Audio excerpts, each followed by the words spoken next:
welcome to Gulf Today on NewsX World. We're tracking the latest updates from the Middle East, and here are the top headlines. US President Donald Trump has announced that an international stabilization force for Gaza would be deployed very soon as part of his peace plan. The US has drafted a UN Security Council resolution authorizing a 2-year mandate for transitional governance in Gaza, and the ISF, which could use all necessary measures to fulfill its mission. The Lebanese Army has stated that Israeli strikes on the country aims to prevent the completion of its deployment there in line with last year's ceasefire between Israel and Hezbollah. They further claimed that such strikes aim to undermine Lebanon's stability.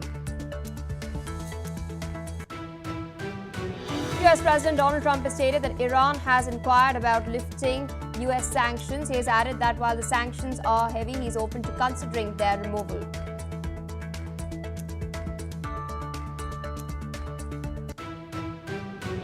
The UN Security Council has voted to lift sanctions on Syrian President Ahmad al-Shara.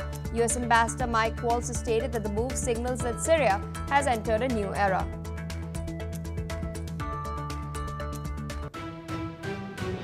Syria has thanked US and UN Security Council members for backing the lifting of sanctions on President Ahmad al-Shara. Foreign Minister Asad al-Shabani has stated that the vote shows growing confidence in al-Shara's leadership. Pentagon Chief Pete Hegseth has confirmed that US forces struck another alleged drug trafficking boat in the Caribbean, killing 3 and raising the total death toll from the campaign to at least 70. The strike was carried out in international waters and targeted a vessel linked to a designated terrorist organization. The Trump administration has announced that it would begin negotiations with China over its dominance in shipbuilding and ocean logistics while pausing US port fees on China-linked vessels for a year. The move, formalized by US Trade Representative's office, also invites public comments.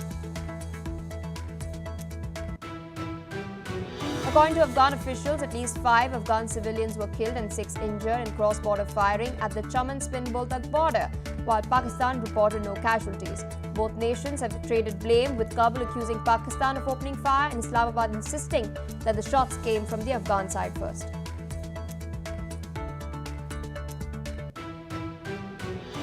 Well, viewers, those are the headlines and our top focus. US President Donald Trump has stated that Iran has asked if US sanctions could be lifted. Trump expressed openness to hearing Iran's request but highlighted the difficulty the sanctions cause Iran's economy. Trump's comments have come after Iran's Supreme Leader Ali Khamenei has stated that cooperation with the US is impossible, while Washington supports Israel and interferes in the Middle East. Trump has restored his maximum pressure campaign against Iran after his second term commenced, aiming to prevent Tehran from developing a nuclear weapon. The US bombed Iran's nuclear sites back in June 3, to be specific. Meanwhile, talks between the two countries have stumbled on issues like uranium enrichment, with Western powers now pushing for zero enrichment to avoid weaponization, a demand that Iran has rejected. Listen in to what Donald Trump had to say. And frankly, Iran has been asking if the sanctions could be lifted. Iran has got very heavy U.S. sanctions, and it makes it really hard for them to do what they'd like to be able to do. And I'm open to hearing that, and we'll see what happens, but I would be open to it. But we did take the sanctions off Syria. Joining us on the broadcast is Mr. Peter Bohm. He is a foreign editor at Weekly Blitz, joining us from London. Thank you so much for taking out time and speaking to us on NewsX World. We've been discussing Iran for quite a while now, especially the fact that its economy has been hit by these sanctions for quite a while. Several of its key trading partners also stopped buying oil, for example, India, in light of these sanctions that were placed over it. What do you make of Trump's statements? Is he like leaving the door open for negotiations to take place on the nuclear question? Good morning, Pia. It's a pleasure to be with you again. Yes, indeed. I think Trump would be amenable to talks, but Iran has to fulfill certain conditions. And I'm sure that some of those conditions would be the following.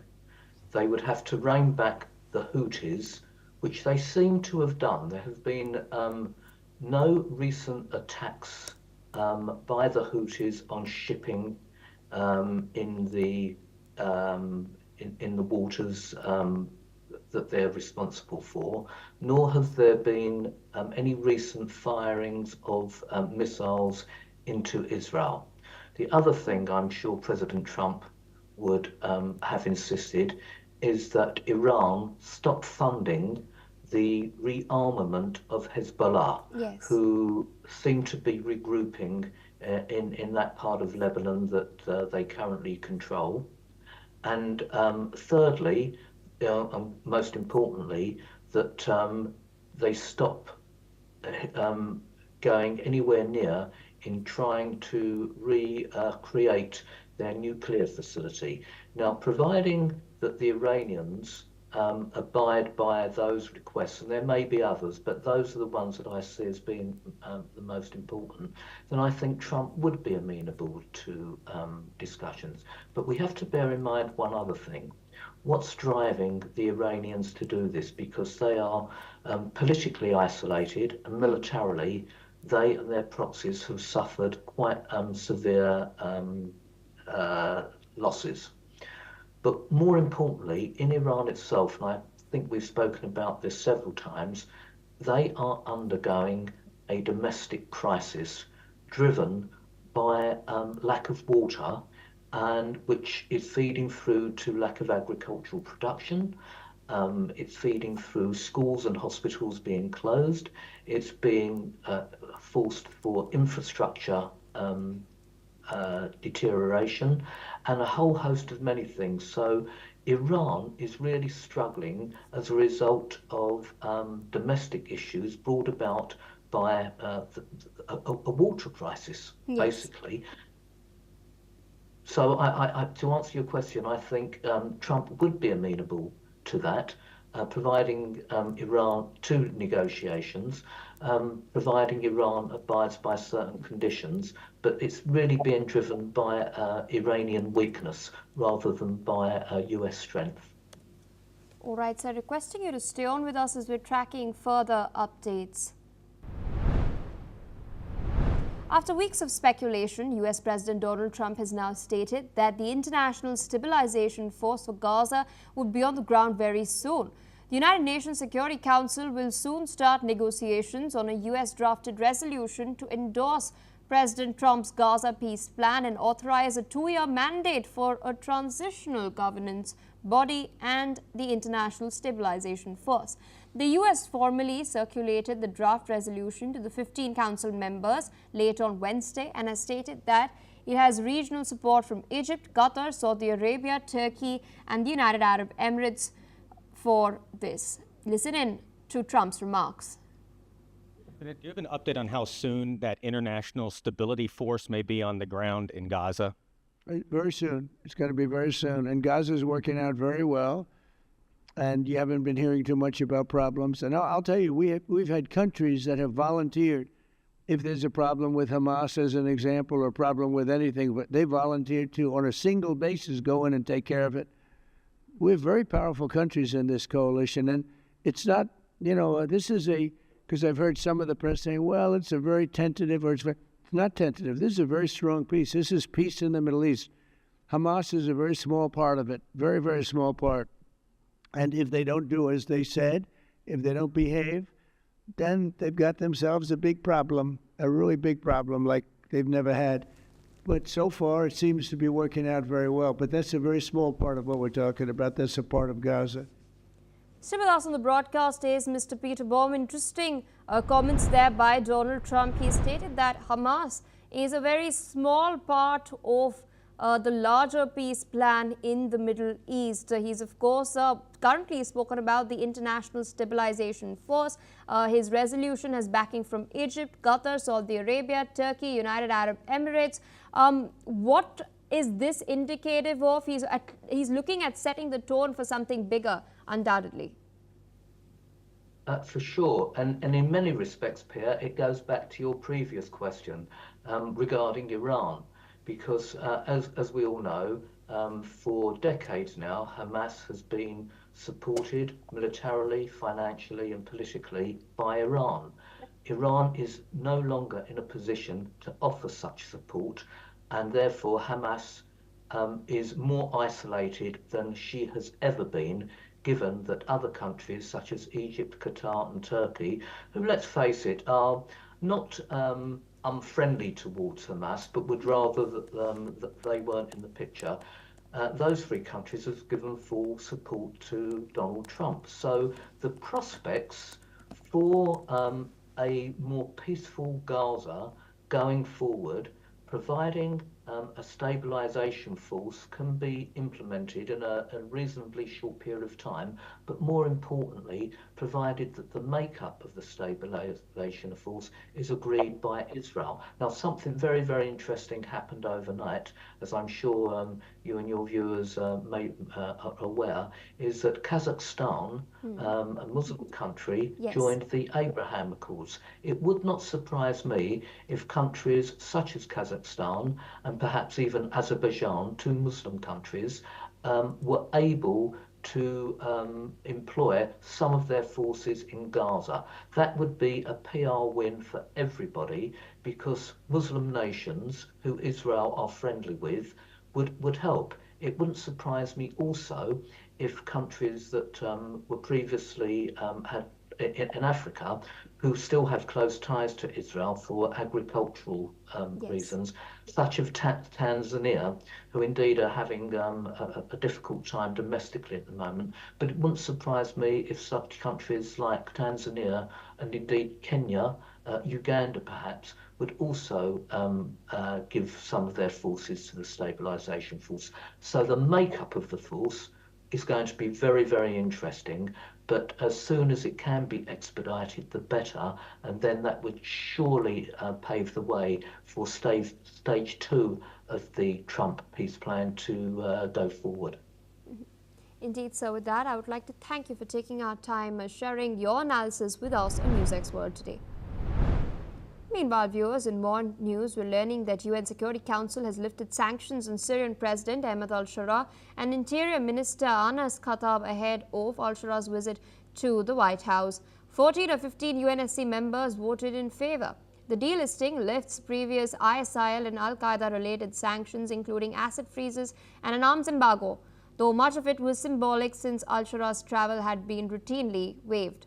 US lawmakers have welcomed the move, but note that the US Congress must act to remove remaining sanctions under the Caesar Act. The US has described the move as signaling a new era in Syria after the ouster of Bashar al-Assad, while Syrian officials thanked international supporters. Listen in to what Mike Waltz, US Ambassador to the United Nations, had to say. Colleagues, with the adoption of this text, the Council is sending a strong political signal that recognizes Syria is in a new era since Assad and his associates were toppled in December 2024. Some diplomats have called it key for Syria's economic recovery, though China has criticized the vote for sidelining members' views.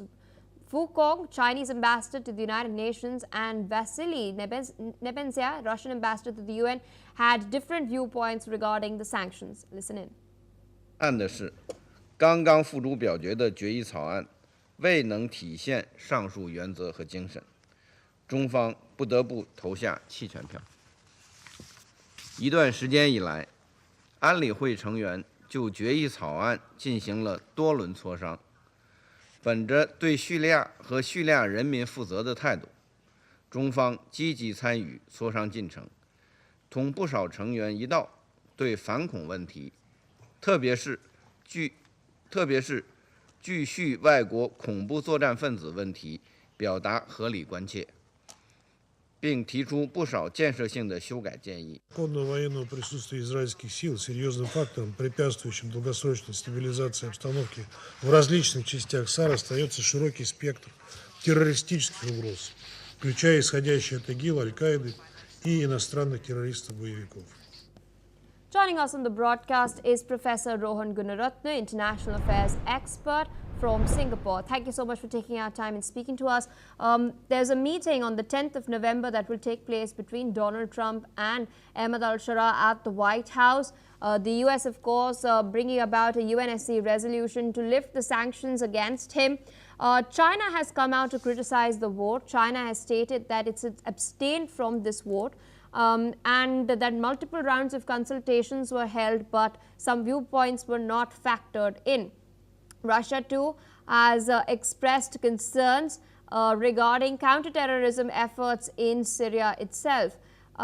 Meanwhile, there are a lot of experts that are pointing out the double standards of what's taking place at the moment, because back when Ahmad al-Sharaa was known as al-Julani, he was not just sanctioned by the US, he was wanted by the US as well. There is still a Twitter post that is up till date from the US State Department declaring this as well. What do you make of what's taken place, and of course, what are your expectations from the upcoming meeting?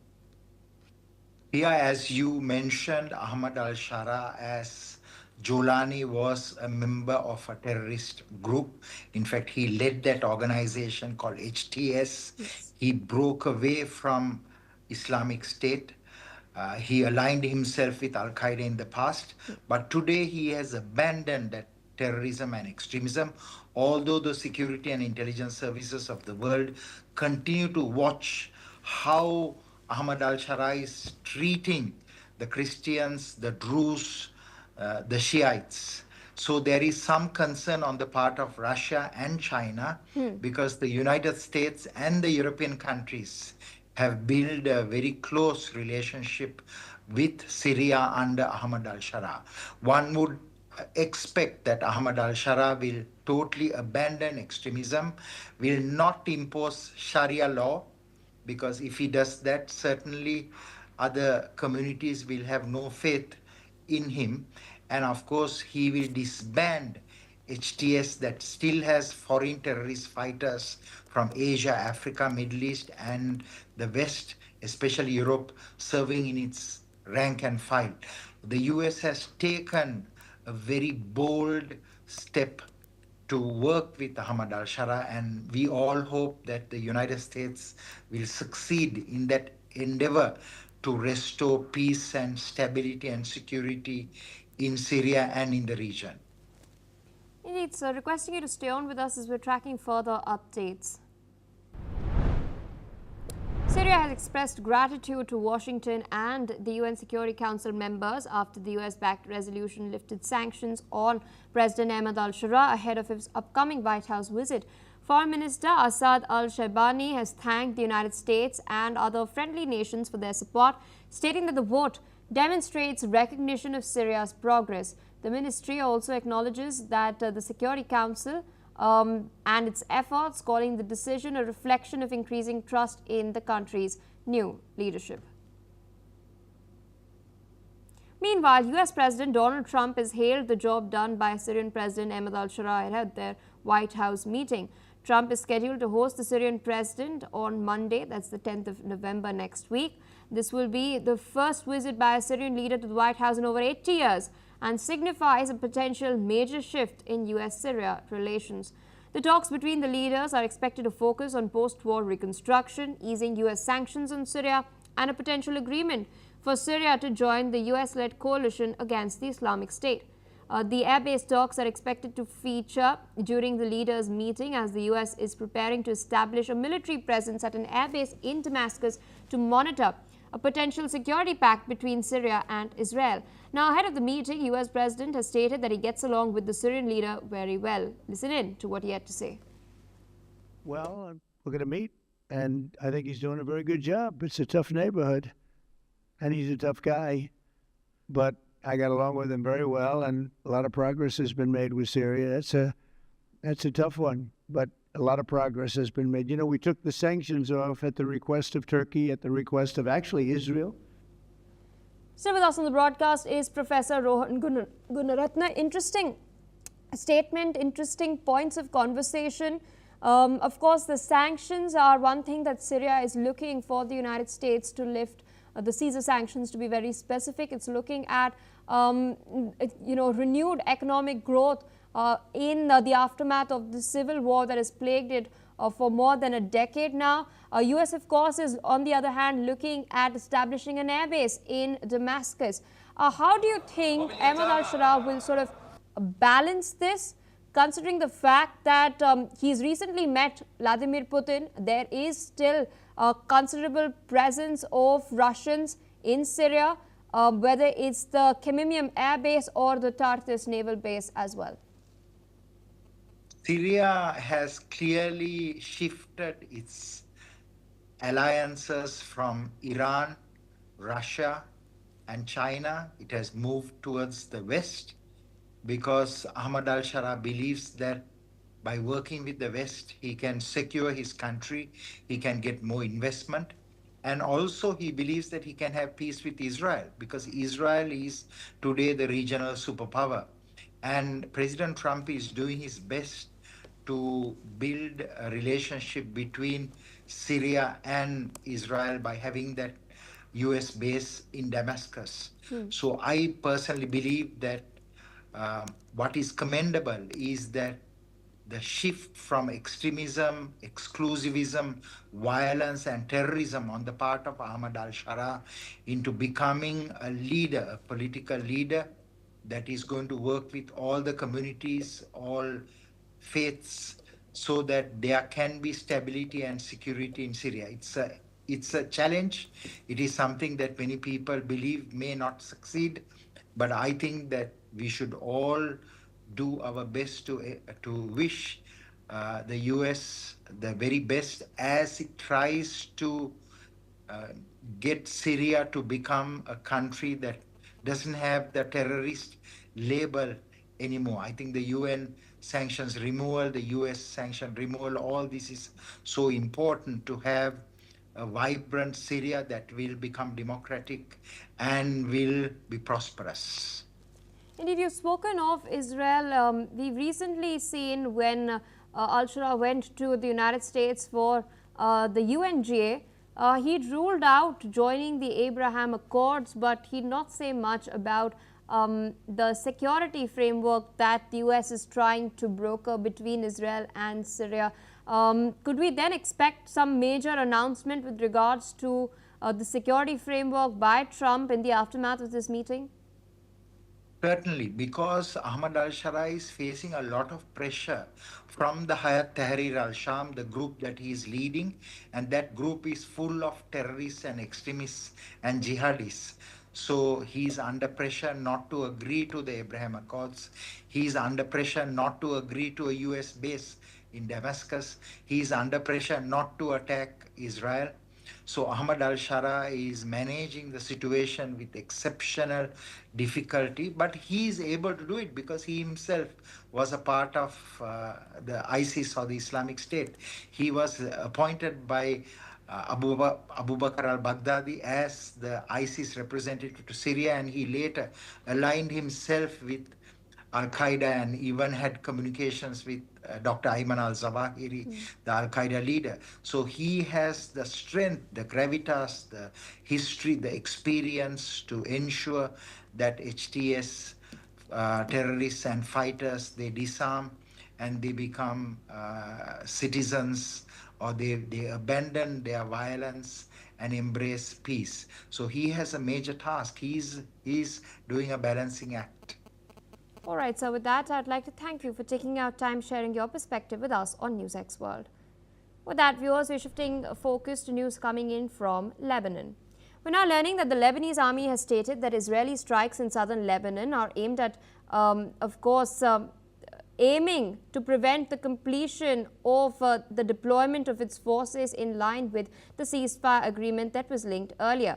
The Israeli military has continued actions despite the agreement that was inked in November last year. These actions have targeted Hezbollah infrastructure and weapon storage facilities. The Lebanese army has condemned these attacks as a continuation of a destructive approach. They claim that it undermines Lebanon's stability and prevents realizing all elements of the ceasefire. The Lebanese government has expressed concerns over the Israeli military's action, which they believe violates the ceasefire agreement.